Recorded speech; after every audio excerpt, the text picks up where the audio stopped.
Amados, bom dia, paz. Para nós sempre é uma honra, uma alegria podermos fazer a exposição do texto sagrado. E eu gostaria que a igreja abrisse a sua Bíblia no Evangelho segundo escreveu Marcos, no capítulo de número 5. Nós vamos pregar essa palavra que vai nos ajudar na nossa caminhada de fé e espiritualidade. Sempre. E o tema da mensagem, se é que eu possa dar esse tema para essa mensagem, é o atraso pedagógico de Deus. Será possível nós aprendermos algo com um aparente atraso? Toda vez que falamos de atraso, nós nos reportamos para negligência, omissão, irresponsabilidade. Então, o que significa esse atraso pedagógico de Deus nessa passagem? Vamos ler capítulo de número 5 do Evangelho segundo escreveu Marcos, do versos 21 ao verso de número 36. Todos encontraram? Amém. Tendo Jesus voltado de barco para outra margem, uma grande multidão se reuniu ao seu redor enquanto ele estava à beira do mar. Então chegou ali um dirigente da sinagoga chamado Jairo. Vendo Jesus, prostrou-se aos seus pés e lhe implorou insistentemente: minha filhinha está morrendo.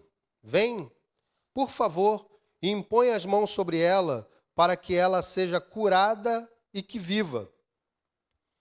Jesus foi com ele. Uma grande multidão o seguia e o comprimia. E estava ali certa mulher que havia 12 anos vinha sofrendo de hemorragia. Ela padecera muito sob o cuidado de vários médicos e gastara tudo o que tinha, mas em vez de melhorar, piorava. Quando ouviu falar de Jesus, chegou por trás dele, no meio da multidão, e tocou em seu manto, porque pensava: se eu tão somente tocar em seu manto, ficarei curada. Imediatamente cessou sua hemorragia e ela sentiu em seu corpo que estava livre do seu sofrimento. No mesmo instante, Jesus percebeu que dele havia saído poder. Virou-se para a multidão e perguntou: quem tocou em meu manto? Verso 31, responderam os seus discípulos: vês a multidão aglomerada ao teu redor e ainda pergunta: quem tocou em mim? Mas Jesus continuou olhando ao seu redor para ver quem tinha feito aquilo. Então a mulher, sabendo o que lhe tinha acontecido, aproximou-se, prostrou-se aos seus pés e, tremendo de medo, contou-lhe toda a verdade. Então ele lhe disse: filha, a sua fé a curou. Vá em paz e fique livre do seu sofrimento. Enquanto Jesus ainda estava falando, chegaram algumas pessoas da casa de Jairo, o dirigente da sinagoga. Sua filha morreu, disseram eles. Não precisa mais incomodar o mestre. Verso 36, para nós finalizarmos. Não fazendo caso do que eles disseram, Jesus disse ao dirigente da sinagoga: não tenha medo, tão somente creia. Amados, o Evangelho de Marcos, nós sabemos bem que ele é um evangelho que enfatiza mais as ações de Jesus em detrimento dos seus ensinos. Ele enfatiza mais as obras de Jesus. É um evangelho que foi escrito originalmente para os romanos, então para os gentios. E aqui Marcos, ele dá a ênfase no poder de Deus sobre a doença e sobre a morte. E certamente o fato do evangelho ele dar uma ênfase nas obras nas ações, não significa que nós não podemos extrair conceitos extraordinários teológicos, doutrinários. E aqui nós temos um ensinamento pedagógico extraordinário da parte de Jesus para nós. Num momento de sofrimento, num momento de dor, num momento de angústia, num momento de aflição, num momento difícil, num momento de má notícias, Jesus nos ensina algo extraordinário acerca da sua pessoa. E nós vamos ver no texto que Jesus, ele estava numa localidade, tinha acabado de fazer o milagre da libertação daquele endemoniado de Gadara, aquele homem que vivia com mais de 2.000 demônios, porque a Bíblia diz que havia uma legião que Jesus expeliu. Em seguida, ele atravessa novamente o mar, que não é mar coisa nenhuma, né, que é o mar da Galileia, ali para uma região, e se depara com esse chefe da sinagoga.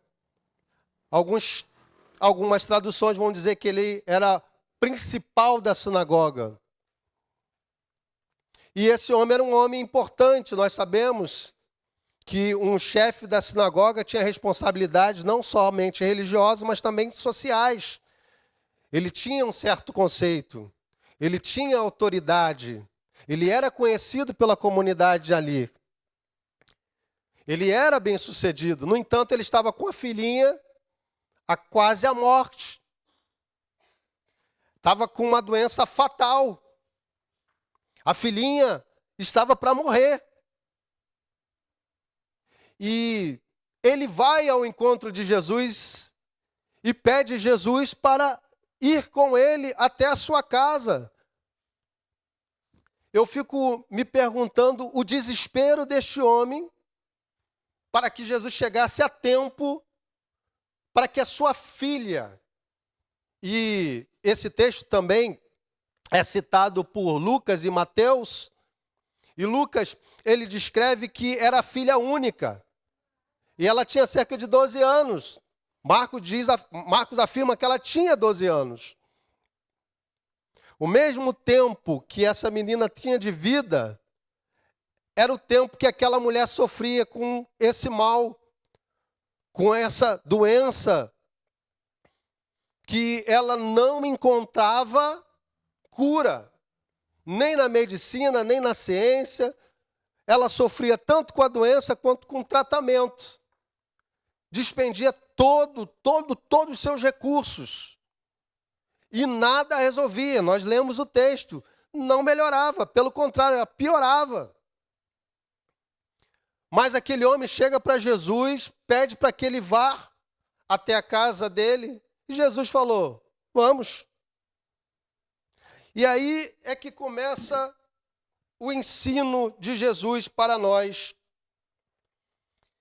As aflições, muitas das vezes, são fontes de bênção quando elas nos levam até Jesus. E aquele homem, ele se prostra aos pés de Jesus e implora insistentemente. Minha filha está morrendo. Agora veja como é que ele pede ao Senhor. Vem, por favor, impõe as mãos sobre ela para que seja curada e que viva. Nós olhamos para uma súplica dessa, de um homem que está aflito, parece uma súplica bem piedosa, pelo menos é que nós entendemos aqui. E eu creio que Jesus também olha para aquela aflição daquele homem e compreende. Mas esses termos são termos imperativos. Jesus vem, faça, aconteça, haja. E eu fico me perguntando se hoje nós não no mundo, no evangelicalismo, nesse movimento evangélico atual, se a gente não encontra orações assim, Jesus, eu quero que você faça assim, faça assado, eu determino, eu declaro. E aí, Jesus tem que se enquadrar na agenda daquele homem. Será que foi uma oração piedosa, aflitiva, ou se foi uma oração arrogante, presunçosa? Nós podemos pensar. Será que aquele homem estava falando com Jesus, mesmo aflito, mesmo quebrado, mesmo necessitado, ele ainda não estava colocando um pouquinho da autoridade de chefe da sinagoga? Até porque um líder religioso ali, todos eles queriam matar Jesus. E esse, por causa da sua aflição, vai ao encontro de Jesus. De qualquer forma, seja uma oração, uma súplica piedosa, seja uma súplica arrogante, presunçosa, pretensiosa, Jesus vai com ele. Amém, amados? Amém? Jesus vai com ele. É incrível essa capacidade que Deus tem de ouvir as nossas orações. E a Bíblia ela é bem clara quando ela diz que nós não sabemos pedir como convém, mas o Espírito Santo nos ajuda com gemidos inexprimíveis. E aí, nós aprendemos a primeira lição aqui. A primeira lição que nós temos é que não basta nós reconhecermos o poder de Deus, mas também o seu senhorio. Nossa oração e nossa súplica, ela precisa se submeter à vontade soberana de Deus. Não é como eu quero, é como Jesus quer. Quem somos nós para determinar como Deus tem que agir, amados? Como Ele tem que fazer? Será que nós, com a nossa mente tão finita, com a nossa capacidade tão limitada, tem que se direcionar para um Deus tão incomensurável, um Deus tão majestoso, tão soberano, um Deus tão pleno, e dizer se eu tenho que fazer assim, assim, assim e assim? Ou nós temos que nos submetermos à soberania dele e dizer, Senhor, tenha misericórdia de nós. Eu quero isso, Senhor. Eu desejo assim. Mas Deus, a tua soberania tem que falar mais alto. A primeira lição que nós aprendemos é que não basta nós reconhecermos o poder de Deus para qualquer coisa. No caso aqui, ele reconheceu o poder de Deus para curar. Ele era um líder religioso que já ouvia a fama de Jesus. De que tinha um profeta na Galileia fazendo coisas extraordinárias. E ele recorreu a Jesus. Mas será que ele sabia quem era aquele homem que estava operando grandes milagres naquele lugar?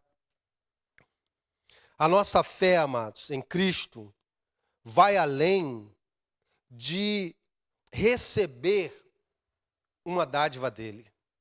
A nossa fé em Jesus vai além de receber um milagre. Temos que nos submeter à vontade de Deus.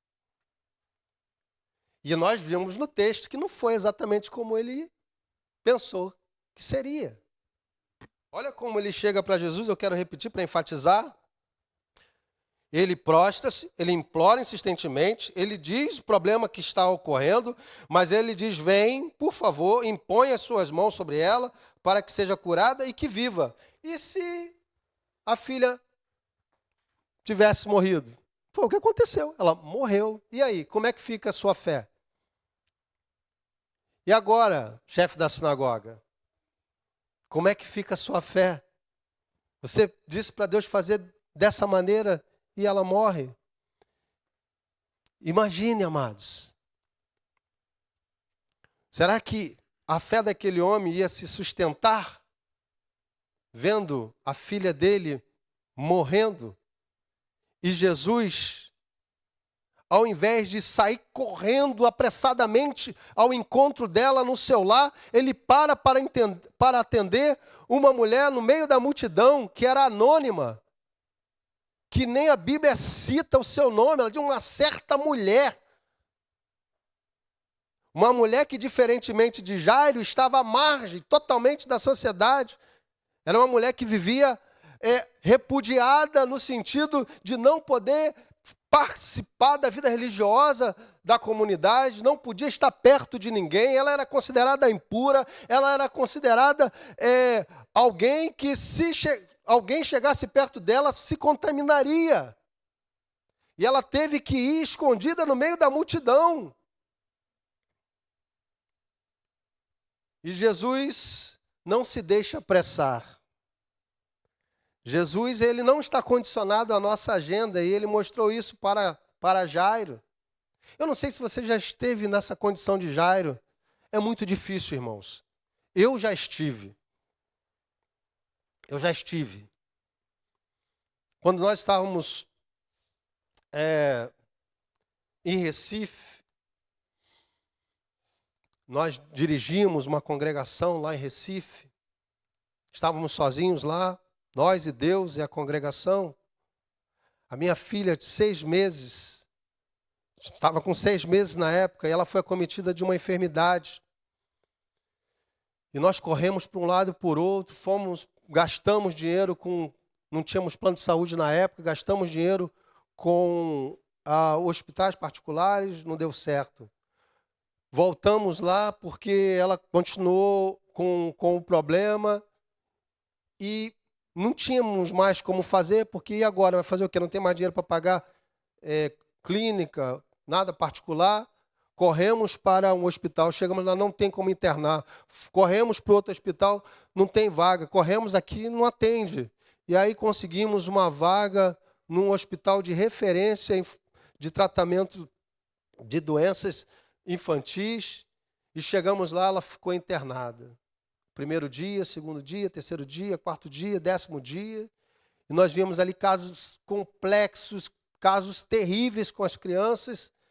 Víamos crianças morrendo. Minha esposa, me parece que viu uma criança morrer ao lado dela e ficou mais apavorada. E a gente revezava, e ela piorando, e a menina parecia que a vida sumiu dela. E até que o médico conversou com a minha esposa, e eu cheguei lá na enfermaria, onde ela estava internada, a minha esposa chorando, desesperada, dizendo, o médico chegou aqui e falou que ela está num estado grave e que era para nós nos prepararmos. Isso entrou no coração da minha esposa e foi muito difícil. E eu cheguei para minha esposa e falei, olha, Senhor, agora eu preciso estar firme, seguro, para poder dar segurança à minha esposa. Mas Deus sabia como é que eu estava por dentro. E eu falei para minha esposa, nós cremos na ciência, nós cremos na medicina, mas o médico, e era um médico referência no Brasil. E eu falei, a última palavra não é do médico, a última palavra é do meu Senhor. E saí correndo de perto da minha esposa porque eu ia desabar. E fui para o estacionamento, entrei dentro do carro e comecei a chorar. Eu falei, meu Deus, será que essa minha oração foi arrogante, foi presunçosa? E comecei a falar, Deus, tantas crianças aqui nas enfermarias, tantas crianças com situações gravíssimas. E minha filha precisou de 2 bolsas de sangue para poder, para o tratamento, e nada resolvia. E aí eu falei para Deus, na minha oração, Deus, eu sei que o Senhor pode curar qualquer criança dentro desse hospital. E eu sei que o Senhor pode curar a minha filha. Mas Deus, por favor, se não for assim, eu preciso que o Senhor me ajude. Eu preciso que o Senhor me ajude, consolando o coração da minha esposa, e me dando graça para suportar essa dor. Em última instância, eu não disse, Deus, cura, porque é tua obrigação curar. E por isso que eu enfatizo aqui essa palavra desse chefe da sinagoga. Ele já deu o script para Jesus, vem na minha casa, vem, cura para que ela viva. E ponto final, não é assim. Jesus atrasou a ida dele para a casa de Jairo. E o pior aconteceu, a filha de Jairo morreu. Para a glória do Senhor, a minha filha está aqui hoje com 16 anos, né? Linda. E eu louvo a Deus, porque Deus, Ele não depende de nós para absolutamente nada para fazer aquilo que Ele precisa fazer. A nossa fé, ela se solidifica quando nós nos submetemos à soberania de Deus. Não é quando eu recebo o milagre da cura, não é quando eu recebo o milagre de uma porta aberta que minha fé se solidifica. É quando eu me submeto à vontade de Deus. É quando eu me resigno. É quando eu tenho a capacidade de compreender que a vontade dele é boa, perfeita e agradável, que é soberana.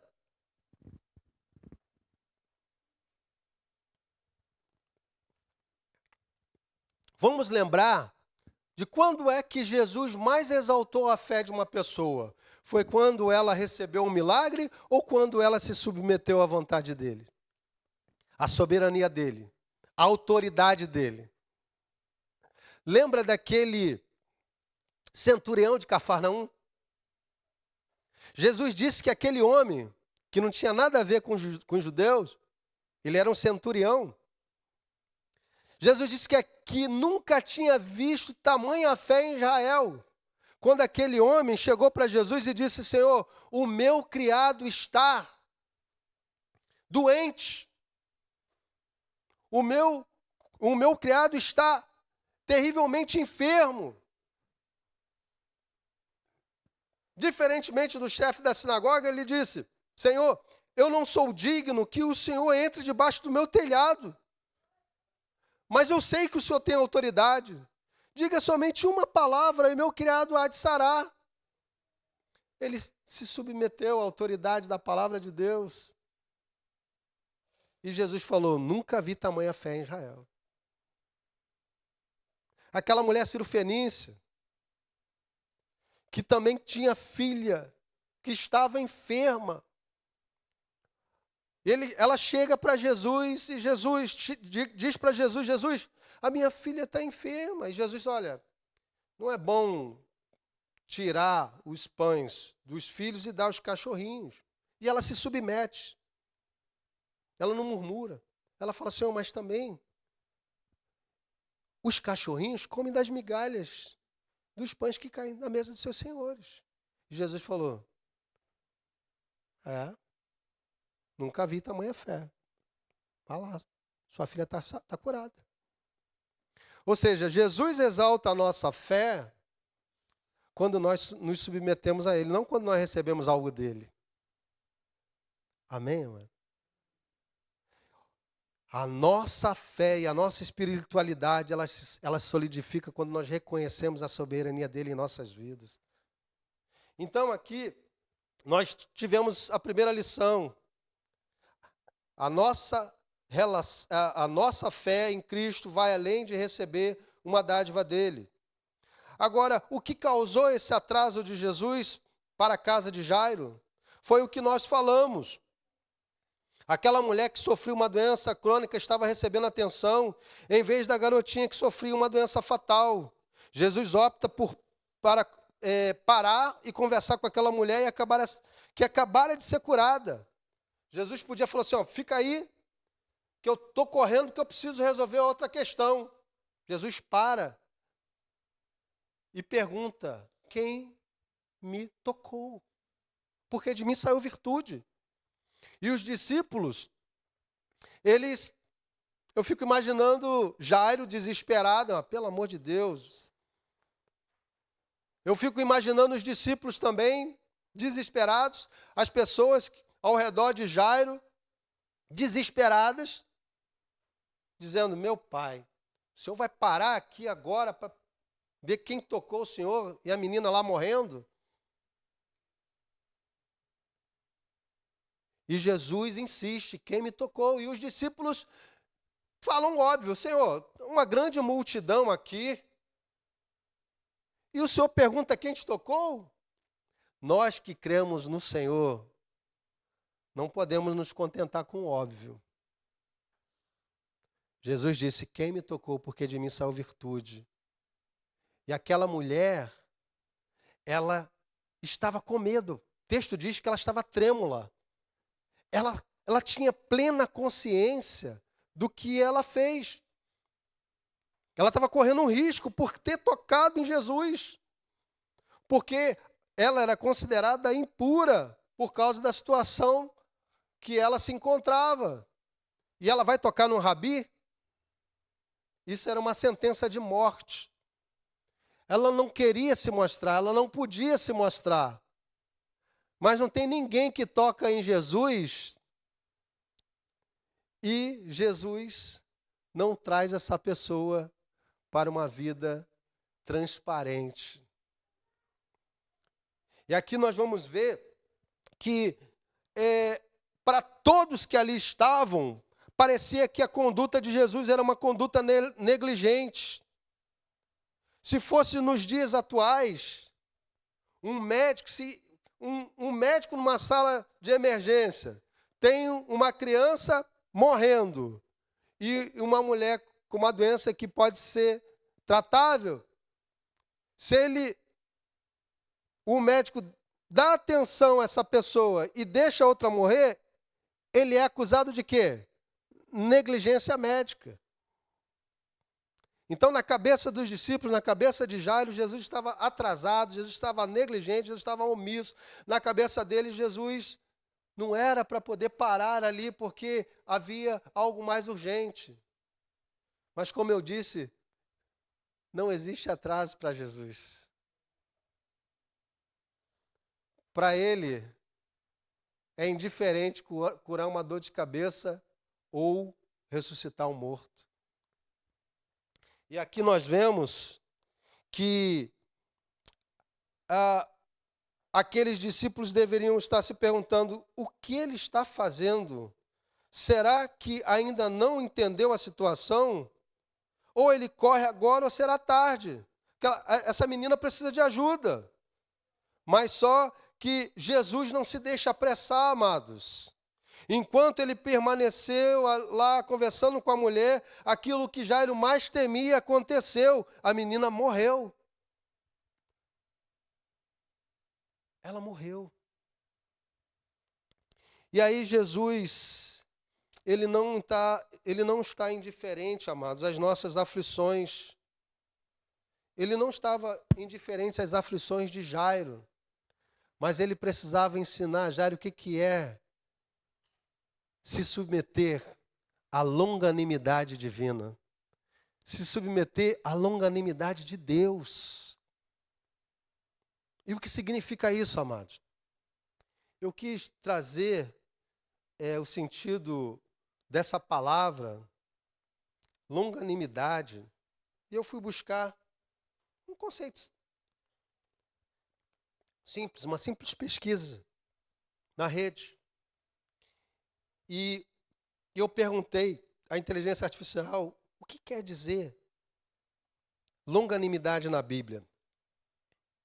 E aí a resposta veio. Na Bíblia, longanimidade refere-se a uma virtude que implica paciência, tolerância e perseverança diante de adversidades e dificuldades, demonstrando um ânimo prolongado e uma capacidade de esperar com calma e fé. É uma característica de Deus e um fruto do Espírito Santo, demonstrando a capacidade de suportar com serenidade as falhas e erros dos outros e de esperar o tempo certo para as coisas acontecerem. nós precisamos nos submeter à longanimidade divina. Amém, queridos? Será que Deus está atrasado para atender a sua oração? Será que Deus está atrasado para poder cumprir as suas promessas que a Bíblia diz? Será que Deus está atrasado para a sua volta? Não existe atrasos para Jesus. Ele faz tudo no seu tempo, na sua hora. Creia nisso. E aqui nós vamos ver essa segunda lição que nós temos aqui nesse texto, é que o atraso de Jesus exige mais de nós, mas excede as nossas expectativas. E Jesus, ele está ali dizendo para Jairo, e nós enfatizamos aqui o verso de número 36, quando ele recebeu a notícia da morte da sua filha, quando ele foi aconselhado a não incomodar mais Jesus. Jesus olha para ele, eu creio que com um olhar sereno, e ele diz: Jairo, não tenha medo, tão somente creia. Aí Jesus está exigindo algo mais de Jairo. O atraso de Jesus exige mais de nós. Mas ao mesmo tempo que exige mais de nós, nos surpreende. O atraso de Jesus exige mais da nossa fé, mas excede as nossas expectativas.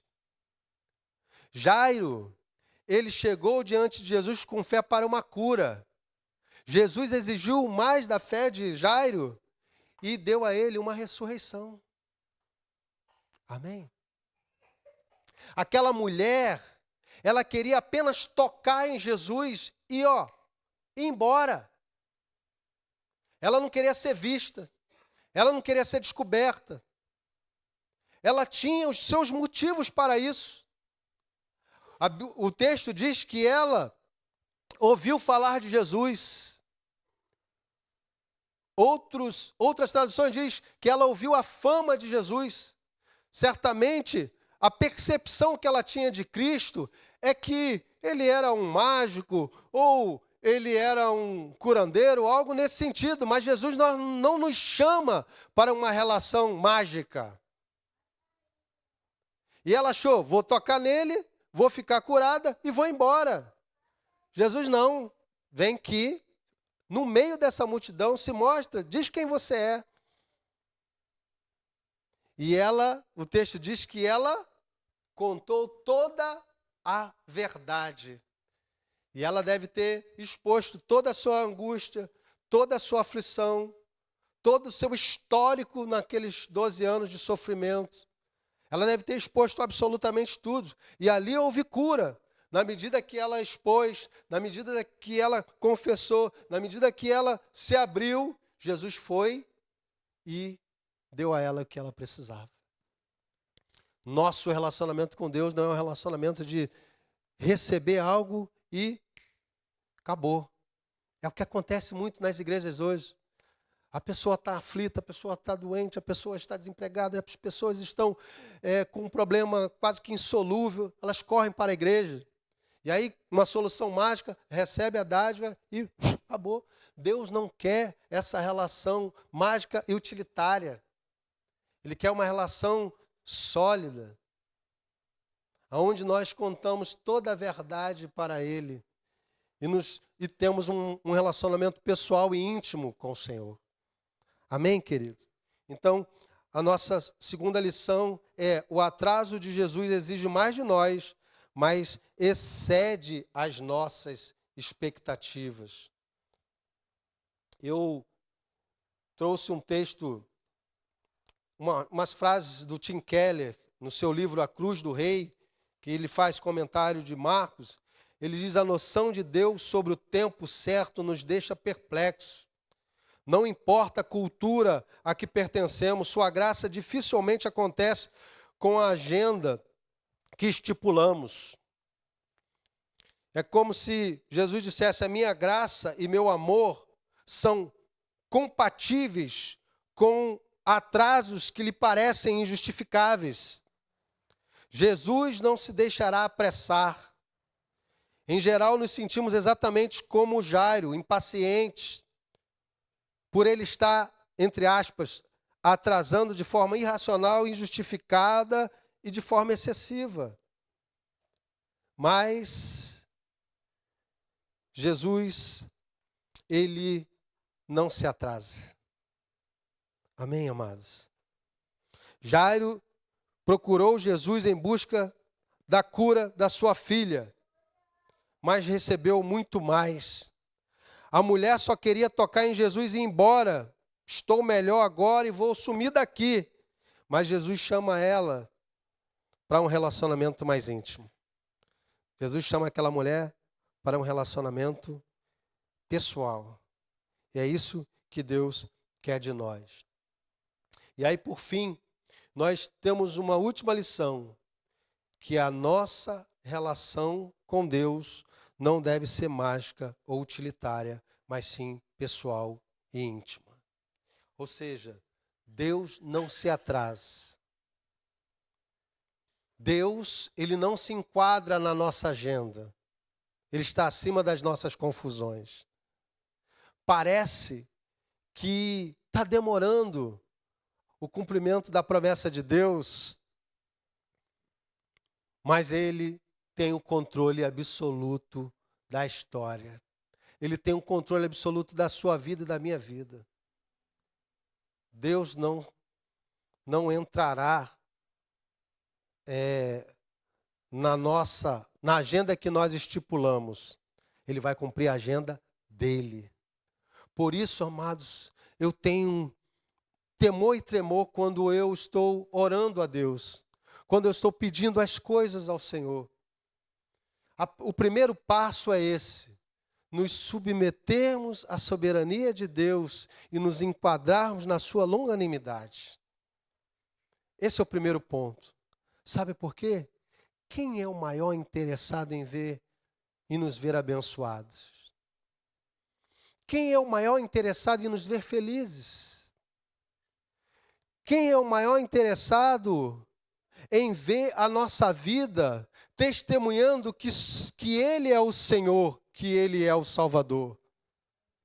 Mas não são com conquistas apenas. São com submissão à autoridade divina. Amém, queridos? É muito melhor você ser reconhecido não pela conquista, mas pela obediência.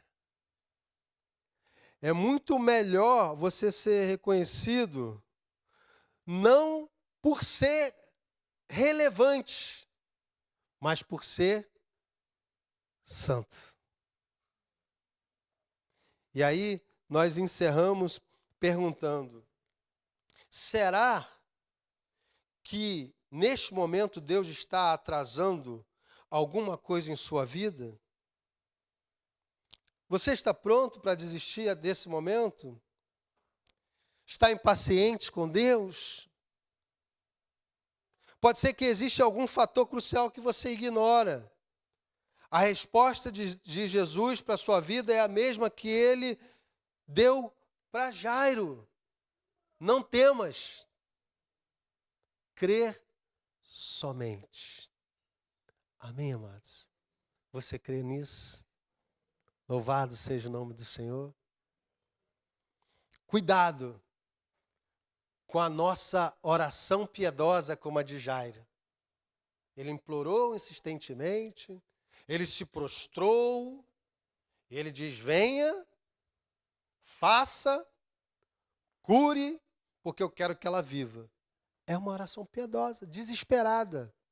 Mas mesmo assim nós temos que ter bastante cuidado. Nós temos que ter cuidado, amados, com a nossa piedade. Nós temos que ter cuidado com a nossa generosidade. Nós temos que ter cuidado com aquelas virtudes que podem se tornar ídolos e afastar o Deus verdadeiro do nosso coração. Que Deus possa abençoar a sua igreja, que Deus possa abençoar você e que você se enquadre nisso. Sua fé, ela se solidifica quando você se submete à soberania divina. Não quando você recebe algo. Você recebe um carro, ele se deteriora. Você recebe uma casa, a casa fica velha. Você recebe muitas conquistas e tudo passa. E a sua fé, onde fica? Agora, quando você se submete a esse Deus vivo e verdadeiro, quando você crê na sua soberania, na sua fidelidade, quando você crê que Ele tem um controle absoluto da história, quando você crê que a morte não é o fim, porque eu poderia ter perdido a minha filha naquele ano, naquele momento. Foi desesperador. Mas eu saberia que a minha fé estaria solidificada, que um dia nós iríamos viver eternamente nos céus. Que Deus possa abençoar a sua igreja, que Deus possa glorificar o seu nome. Amém? Deus abençoe.